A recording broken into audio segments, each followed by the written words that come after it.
We are back, joined now by Karen Desai, the artistic director, producer of International City Theater. Karen, welcome back to our show. Thank you. Pleasure to be here. Karen has been in this position for the last 3 years, and prior to that, she was general manager when her husband, Shashin Desai, was running the Playhouse, and now he's turned the reins over to his other half, and the board... well, the board did. Board is happy with that decision, I'm sure, and Shashin did such an incredible job just building this institution, and you're carrying it on and putting your own unique stamp on it.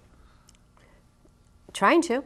What is That's your right. unique stamp? What is your vision for it as we go into the future? Well, you're always, putting a season together is always a challenge, and you're always looking for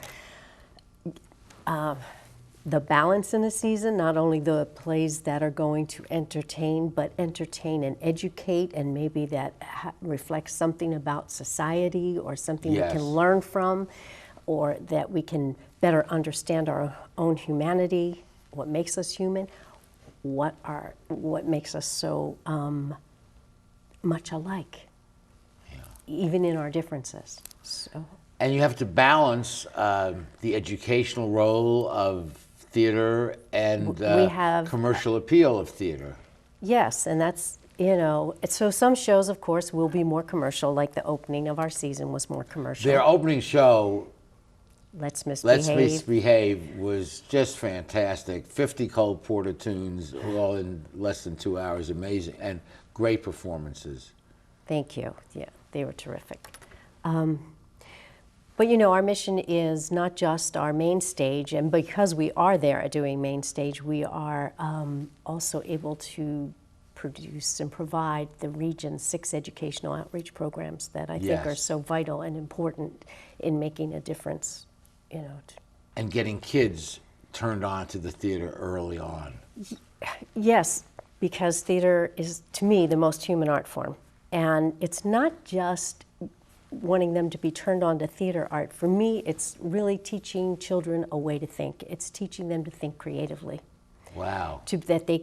You're teaching them skills that are going to transfer into any, field they pursue. But it's kind of also, like law school. There you go.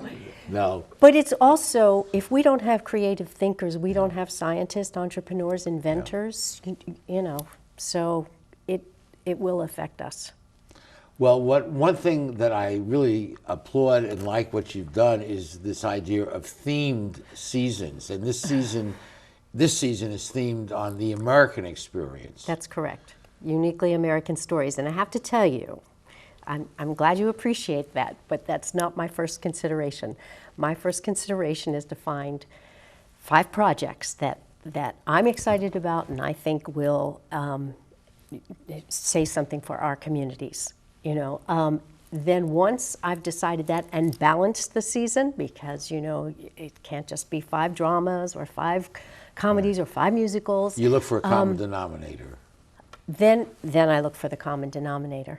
And if there is one, and I have been able to do that for the past 3 years, if there is one, there'll be a theme. If there isn't, I'm not going to put that pressure on it, because it's more important to have the shows that speak to our communities. And what are a couple of the shows that we'll be seeing later this season? Well, we're celebrating America. So next up, of course, we have Flying West. This is about strong African-American female pioneers from the 1890s. We have Other Desert Cities, which talks about relationships with adult children, parents and their adult children, and the secrets or the perspectives that we all bring to the family. The final 2 shows of the season are about actual people from history. Judge Francis Biddle, later in his life, who was Attorney General under FDR, took on a young secretary, and generations collide as they try to communicate. In fact, that secretary wrote the play. Wow. And it's powerful. Be sure and see that one. And Glorious, which is about Florence Foster Jenkins, New York, 1940s, heiress and socialite who loved to sing but had one of the worst voices ever. But she would still stage her own concerts, and they were sold out. Was that it's an amazing story. That wasn't the Citizen Kane character where... No, this is a true story, this woman. But but Orson Welles played, Oh, and yes, he had a girlfriend or a lover who or loved something it, yes. who had a terrible voice, but fancied herself an opera singer, and he backed her. And Well, but it, you know, at least she was pursuing her passion, and that's really important in life. it is. The happiest people are not the richest people in the world. The happiest people are That's- those who, as Andrew said in the first segment, Yes. do what they love, and then you And don't you work. work. That's and, correct. And following your passion. And I've actually taught that to my students for years. Follow what you really like. I The always money will encourage come. that. I always encourage that in teaching as well. And sometimes it doesn't come. I know that people audition for parts at the Playhouse that don't pay, and they drive down because actors have to act. Yes, they do. But, and that's why I loved what Andrew had to say, because it's also the community playhouse provides opportunities for you if you have that burning desire and you haven't, or you Yes. don't choose to follow it as a profession because it's too hard and Yes. you have a family to support or whatever. You know, there's an outlet, you know, to pursue your passion. And you know, without an audience, it's just a rehearsal. And That- so the audience plays, I learned this from one of our prior guests, without an audience, it's not a performance. And so the audience is an important role. Basic storytelling, actor and audience, that's all it takes to make So I think theater maybe the happen. audience should get paid because they're a No, just joking. Well, final It's not word- hard enough in theater, huh?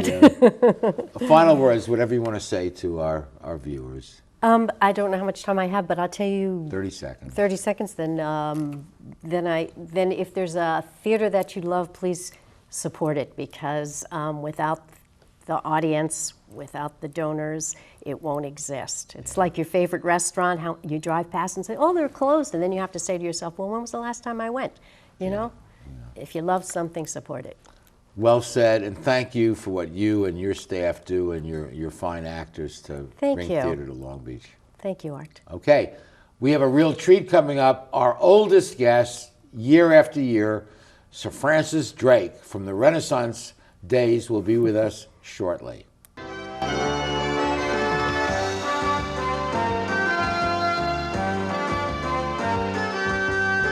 How do you like your chances the rest of the way? I got no idea. But I do know that if we stay with Naples Rib Company, at least we won't go hungry. Coach, what do you think about some of those questionable calls tonight? Yeah, but if you want a sound call, I'd call Naples Rib Company. You can't miss on that call. Then Naples Rib Company is part of your game plan? There really is nothing more motivating than a great barbecue meal at Naples Rib Company. Victory or not, Naples Rib Company, great game plan.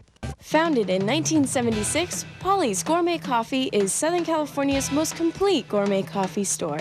Polly's has the best tasting coffee, freshly roasted every day right in the store, plus a wide selection of teas, an in-house bakery, espresso bar, patio dining, and more. We also offer Wi-Fi, free internet access for all of our customers. Our nationwide clientele agree, when it comes to coffee, there's only one name to remember, Polly's, 4606 East 2nd Street, welcoming you into Belmont Shore. When I was a boy growing up in Italy, I had a dream to own my own store.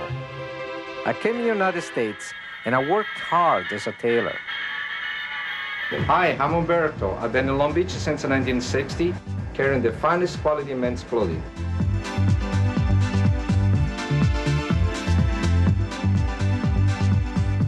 Italy's a long way away, but styles are just around the corner. Umberto, 2141 Bellflower, Long Beach. Who needs this modern world? I can live just fine out here without the road rage and boy bands.